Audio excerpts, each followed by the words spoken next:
Om Shanti, very good morning to one and all.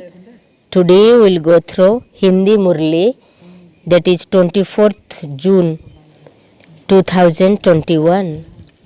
Mateshwari Jagdamba Saraswati ji के स्मृति दिवस पर 26 जून में सुनाई हुई महावाक्य गीत ममा ने सुनाया। पहले छोड़ दे जग से नाते, छोड़ दे जग से नाते। अगर हम जग से नाते ही छोड़ दे तो फिर जग काहे के लिए है? अगर नाते ही तोड़ने की बात है तो फिर यह संबंध बनाया ही क्यों? पति पत्नी, बाप बेटा, राजा प्रजा आदि आदि अनेकानेक जो संबंध है यह सब भगवान ने रचे हैं। ऐसे कहते हैं ना, तो जब भगवान ने रचे हैं तो फिर क्यों कहते हैं छोड़ो? या फिर यह गीत ही रंग है? भगवान ने कौन सा जग रचा? जग कहो दुनिया कहो, जो भगवान ने रची और ऐसी दुनिया थोड़े ही रची जो छोड़नी पड़े। अभी के जो संबंध है वह नहीं रचे। अभी इस जग में देखो तुम्हारे नाते कैसे हो गए हैं। कर्मों के कारण तमो प्रधानता में आते आते क्या हो गए हैं? कर्मों के बंधन एक दो को काटते रहते हैं। सभी नाते इस कर्मों के हिसाब में तमो प्रधानता में आ करके एक दो को दुख देते और लेते रहते हैं। भगवान खुद कहते हैं, मैंने तो तुम्हारे यह दुख के संबंध नहीं बनाए हैं। मैंने जो तुम्हारा संबंध जोड़ा था वह बंधन नहीं था, मैंने तुम्हारा श्रेष्ठ संबंध जुड़ा था। उसी संबंधों में तुम सदा सुखी थे। तुम्हारे सब नाते बहुत स्वच्छ थे, इसलिए याद करते हो ना। राम राजा, राम प्रजा, राम साहूकार है। बसे नगरी जिए दाता, धर्म का उपकार है। उसको कहते थे गृहस्थ धर्म। धर्म पति और धर्म पत्नी धर्म के नाम से है ना, परंतु अभी तो वह धर्म का संबंध नहीं है। प्रैक्टिकल वह जीवन नहीं रही है। इसलिए बाप कहते हैं, यह जो तुमने अपना जग बना दिया है, उस जग के जो नाते हैं वो बिगड़ गए हैं। मैंने जो जग बनाया था उसमें तुम्हारे नाते कितने अच्छे थे, कितने प्रिय थे, कितना एक दो को सुख देने वाले थे। नाते तो जरूर थे, ऐसे नहीं कि भगवान ने नाते रची है। नाते तो थे, लेकिन वो नाते कर्म के बंधन के बिना थे। इसलिए उन्हों को कहा जाता था जीवन मुक्त अवस्था। जीवन में इस कर्म के बंधन से मुक्त थे, इसलिए उनको कहते थे जीवन मुक्त। अभी तुम्हारे नाते जीवन बंध के बन गए हैं, इसलिए कहते हैं अभी उससे छुटकारा कैसे हो? बाप कहते हैं, उनसे नाता तोड़, एक मेरे से जोड़ो।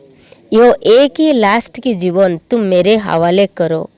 मेरे हवाले का मतलब है जैसे स्त्री पति के हवाले, पति स्त्री के हवाले, बाप बेटे के हवाले, बेटा बाप के हवाले।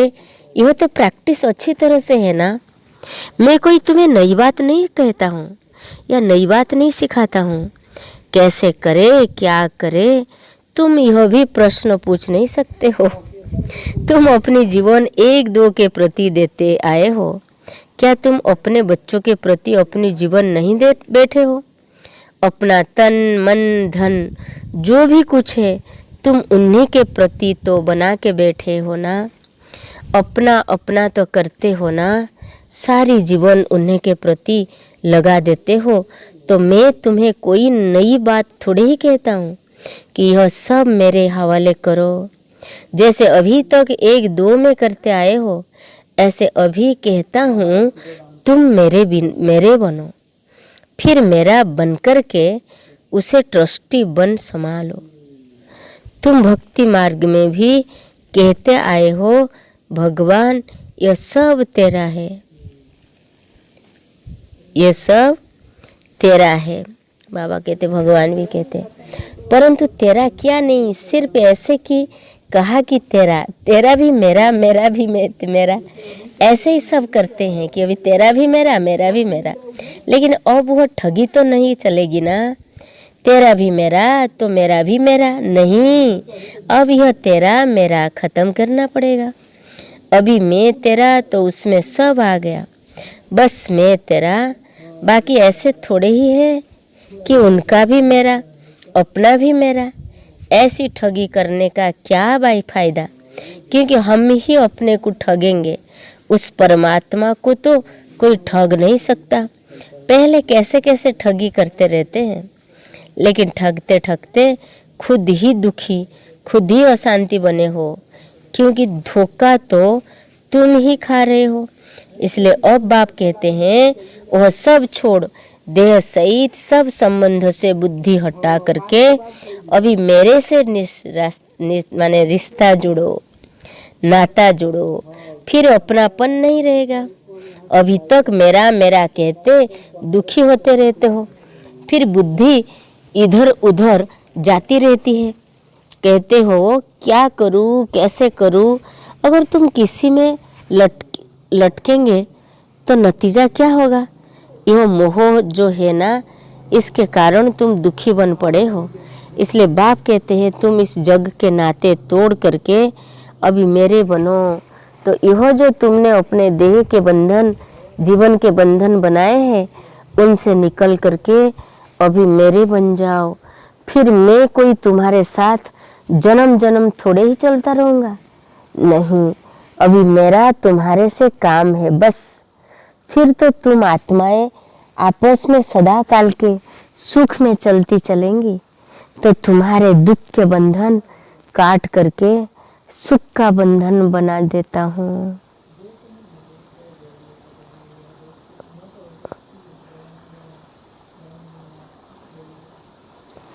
इसलिए बाबा कहते हैं कि तुम्हारे दुख के बंधन काट करके सुख का संबंध बना देता हूँ, फिर तुम ही आपस में सुख भोगेंगे।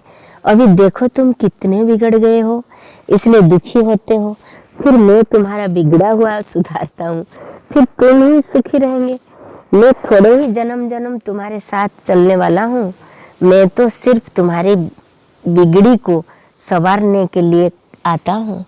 अभी मेरे बनो, सो भी क्यों कहता हूँ, क्योंकि मेरे फरमान पर चलने से तुम्हारे लिए सब सहज हो जाएगा।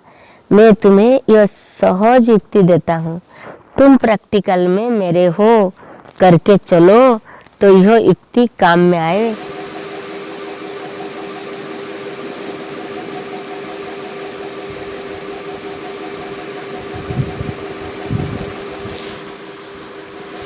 ओम शांति।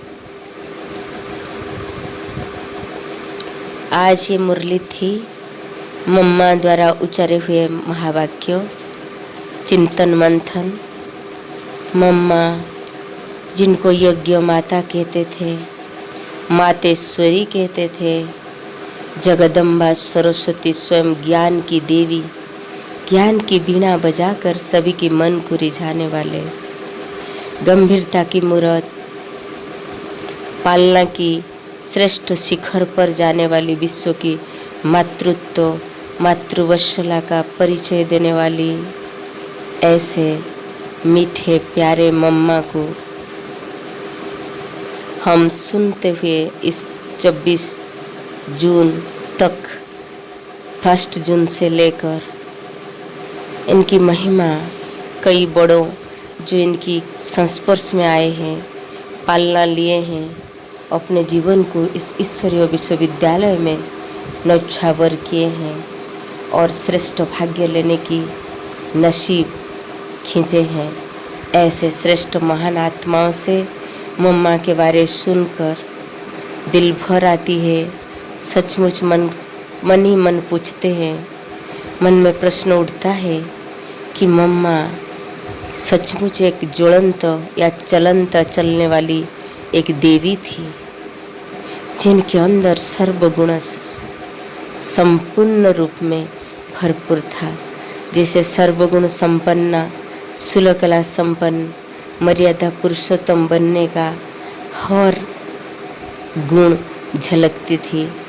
नम्रता के साथ उतना ही दयालु, उतना ही करुणा, उतना ही वात्सल्य, उतना ही आज्ञाकारिता और उतना ही स्वयं भगवान के रथ को रेस्पेक्ट और उतना ही प्यार। और कुमारी होते हुए यज्ञ वत्स 350 की सेवा शुश्रूषा की ध्यान रखना, खान पान, पढ़ाई लिखाई सब कुछ मम्मा अपने स्वस्थ से बच्चों से मैंने बच्चों को कराया, पालना दिया। गंभीरता, रमणीकता, नम्रता, आज्ञाकारिता, बालक से मालिक का एकदम अत्यंत एग्जाम्पल मम्मा के पास थी। मम्मा ही है, यज्ञ माता है। सत सत नमन मम्मा। आज हम आपकी इस पुण्यतिथि पर श्रद्धांजलि अर्पित करते हुए